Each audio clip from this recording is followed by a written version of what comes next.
Okay, welcome everyone. So we're going to begin with this very first statement, very first teaching that's found in, let me turn this on. Okay, welcome everyone to our first session on the Gospel of Thomas. Welcome everyone. Let's see. So, Little echo. Okay, fix that. Okay, so welcome everyone to the first session on the Gospel of Thomas. It begins a series of teachings on the primordial revelations, the ancient transmissions that come through the portal of Jesus or Yeshua, the lineage holder, both of one of the Kaduma masters, lineage holders, and also articulators of the Christian wisdom stream. The Gospel of Thomas is one of the most ancient records we have of the original sayings of Jesus. And so we wanted to share a little bit about the esoteric and experiential dimensions of those sayings. So the first saying I wanted to share is from the second stanza of the text, where it says, Jesus says, "If you are searching, you must not stop until you find. When you find, however, you will become troubled. Your confusion will give way to wonder. In wonder, you will reign over all things. Your certainty will be your rest." So let's begin with the very beginning of this statement. It's actually, this teaching contains within it a really map of the energy of awakening. If you are searching, you must not stop until you find. If you're searching for truth, for the truth of reality, if your heart has already awakened to the search, to the quest, if you have already made that inner turn from the conventional life of imprisonment and suffering of the bounded state of consciousness, if we've already peeked outside of the prison window to see that there's some other possibility, and what is really the nature of reality, what is the truth of who I am in depth, is the divine spirit. As soon as we begin to ask that question, our search has begun. And once our search begins, that means our heart has turned on to wake up, to begin this waking up process. So the master is saying, when you are searching, you must not stop until you find. We can't sabotage the inspiration of the heart toward truth. If we try to, it will only begin to turn back on ourselves. In other words, once the fire begins, it's best to let the fire burn all the way through. And that is a possibility. And not only that, that's the promise of the teaching. When you find, however, you will become confused. That, in my experience, was true. And when I had my early experiences of awakening, and my consciousness, my perception opened into more states of vastness, to perceive reality beyond the limited perspective of a self-contained self, I was like, what on earth is going on here? This is crazy. This is bonkers. My mind couldn't contain, couldn't process, couldn't digest or metabolize what it was that I was seeing, what it was that I was perceiving. How is it possible to see uh, not, not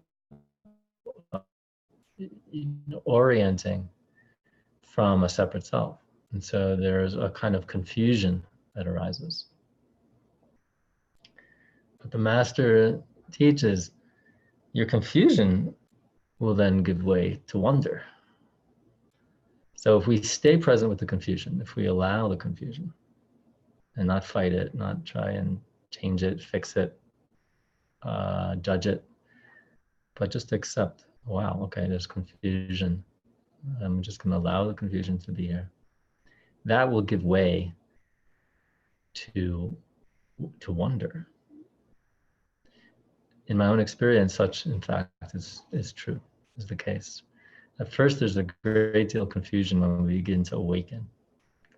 And then, over time, with the support oftentimes of teachers and community and texts that speak to the truth of reality, we begin to accept and see, wow, this is actually a deeper dimension of perception that's possible.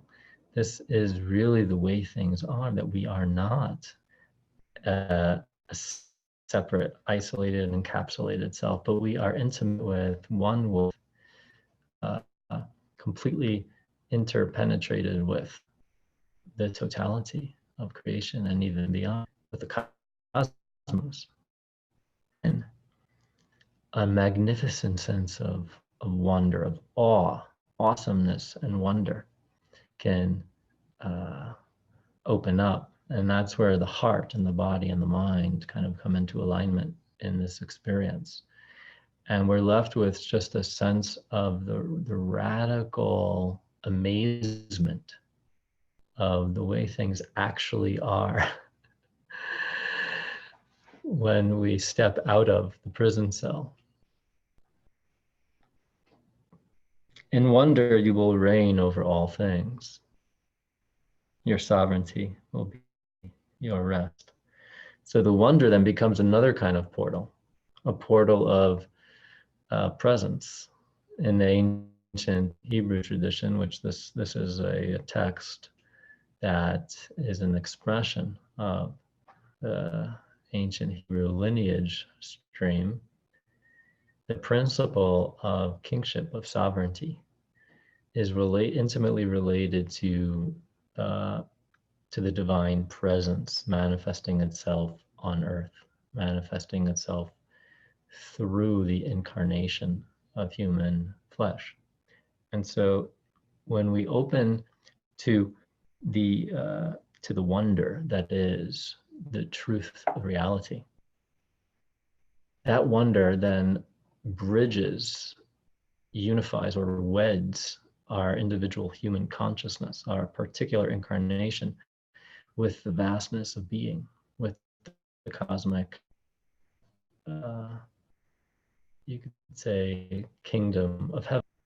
And so through the wonder, we reign over all things, meaning that as we recognize our unitive state with all things, I recognize that we are inseparable from all of creation and from all of reality, then we begin to embody the spirit totality, the divine spirit, into embodied presence. And that brings us into a state of sovereignty. We become kings and queens of the divine. We become expressions of the cosmic court, of royalty, of creation. And it's through this sovereignty where you will find your rest. Here the master is just pointing to an inner truth. Through our intimate connection with our embodiment of our intimacy with and our unification with the divine spirit, that mysterious force that animates all of reality and all of creation, we become